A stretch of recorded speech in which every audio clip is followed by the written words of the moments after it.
The British royal family's lifestyle is a spectacle of unparalleled grandeur, a dazzling display of palaces, jewels, and ceremonies that capture the world's imagination.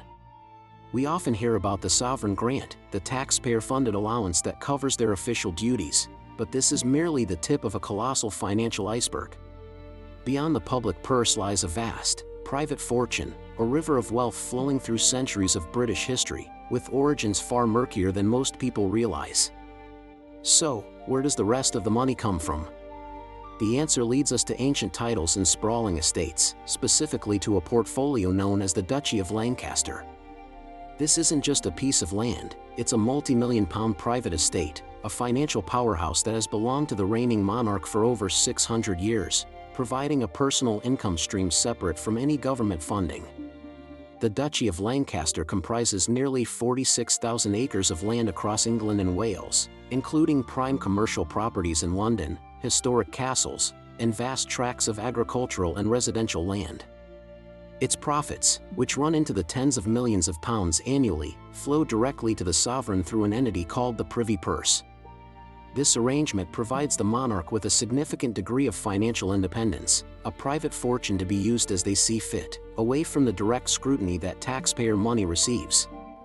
But to truly understand the duchy, we must peel back the layers of history and examine the foundations upon which this immense wealth was built. The story begins in the 13th century, but its financial character was profoundly shaped by the eras that followed, particularly the Age of Empire and colonial expansion. While the duchy itself was established long before Britain's imperial ambitions took hold, its assets and investments did not exist in a vacuum.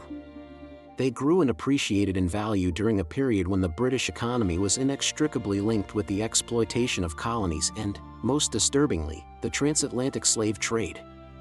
This is where the comfortable narrative of ancient landholdings begins to unravel, revealing a much darker secret. During the 17th and 18th centuries, the British economy was supercharged by the triangular trade. This brutal system saw ships leave British ports for West Africa, where they traded goods for enslaved people. These human beings were then transported across the Atlantic in horrific conditions, the infamous Middle Passage, to be sold in the Americas and the Caribbean. There, they were forced into brutal labor on plantations producing sugar, cotton, and other valuable commodities. These goods were then shipped back to Britain, generating immense profits for investors, merchants, and the nation as a whole. This trade was not a fringe activity, it was a central pillar of the British economy, and its profits permeated every level of society, including the highest echelons. So, how does this connect to the royal finances and the Duchy of Lancaster? The link is both direct and indirect. Historical records show that the British monarchy was deeply involved in the slave trade from its early stages. In 1660, King Charles II, along with his brother James, the Duke of York, co-founded the Company of Royal Adventurers trading into Africa, later reformed as the Royal African Company. This company was granted a monopoly over the British slave trade, giving it exclusive rights to traffic human beings from the West African coast. The royal family were not just patrons, they were major shareholders and investors, directly profiting from the sale of tens of thousands of African men, women, and children. The very ships used in this trade often bore the brand DY4 Duke of York, searing the royal connection onto the horrific enterprise. This direct investment in human trafficking generated enormous wealth that flowed back into the British economy, boosting the value of assets and investments across the board. The prosperity that fueled the growth of London, the expansion of industries, and the appreciation of land values was built on the back of enslaved labor. Therefore, the Duchy of Lancaster, with its extensive holdings, including valuable properties in a capital city enriched by colonial trade, benefited immensely from this economic environment. Its value didn't grow in isolation, it swelled as part of a system drenched in exploitation. Furthermore, the Age of Empire saw Britain seize control of territories across the globe. From the Caribbean to India, vast resources were extracted and funneled back to the mother country.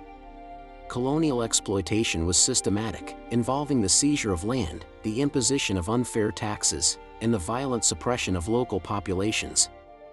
Natural resources, cultural artifacts, and immense wealth were plundered from colonized nations over centuries. This imperial dividend enriched the British state and its ruling class, creating a tide of prosperity that lifted all assets, including the ancient landholdings of the duchy. The stability and growth of the royal estate were underwritten by the instability and suffering imposed on millions around the world. While we may not be able to trace every single pound from a specific slave voyage directly into the duchy's coffers from that era, the conclusion is inescapable. The economic ecosystem in which the duchy operated and thrived was fundamentally dependent on the profits of slavery and colonial plunder. The royal family, as both rulers of the empire and direct investors in the slave trade, sat at the apex of this system of extraction. The wealth they accumulated, both personally and through crown estates like the duchy, cannot be disconnected from this brutal history. This context is often missing from the official narrative, which prefers to focus on the duchy as a quaint, historic land trust. But its financial history is deeply entangled with a legacy of human suffering that continues to have repercussions today. The conversation about the monarchy's wealth is not just about dissecting financial reports, it's about acknowledging the historical injustices that created that wealth. It's a story of power, profit, and the high price paid by others. Understanding this dark secret is crucial, not to erase history, but to see it for what it truly was. The glamour of the crown casts a long and complex shadow.